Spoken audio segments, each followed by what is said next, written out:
Memang benar kalau kita melihat kemungkaran kita harus mengingkarinya. Dalam sebuah hadis Nabi Shallallahu Alaihi Wasallam bersabda, "Man ra'a minkum mungkaran, falyughayyirhu biyadihi, fa illam yastati' fa bilisanihi, fa illam yastati' fa biqalbihi, wa dzalika adhaful iman." Siapa yang melihat kemungkaran di antara kalian, maka cegahlah dengan tangannya. Langsung cegah, hentikan kemungkaran tersebut. Tak mampu dia, maka dengan lisannya. Tak mampu dia, maka dengan hatinya. Nah, ini seharusnya yang kita lakukan ketika melihat kemungkaran yang ada di hadapan kita. Ya, termasuk juga kalau seandainya kita melihat ada seorang muslim, sahabat kita, keluarga kita tidak sholat. Maka kewajiban kita ialah mengingkarinya.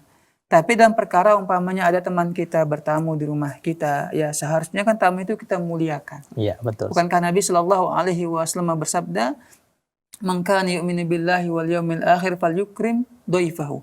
Siapa yang beriman kepada Allah dan hari kiamat, maka hendaklah dia memuliakan tamunya. Ini perintah Nabi Shallallahu Alaihi Wasallam. Nah, sekarang tamu kita nggak sholat, jadi bagaimana? Jangan diusir.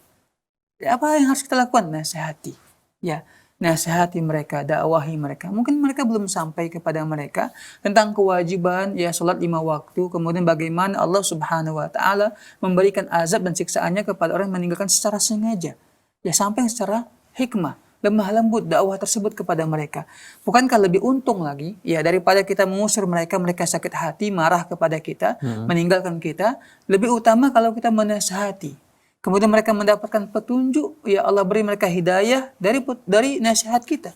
Maka besar sekali pahala yang akan kita peroleh.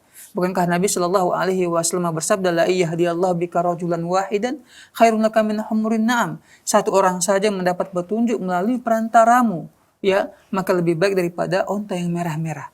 Besar sekali pahalanya ketika dia mendapatkan petunjuk, kita nasihati, Allah berhidayah kepada mereka, mereka terima nasihat kita, maka mereka mendapatkan pahala, kita juga mendapatkan pahala yang sama tanpa mengurangi pahala mereka. Wallahu ta'ala a'lam.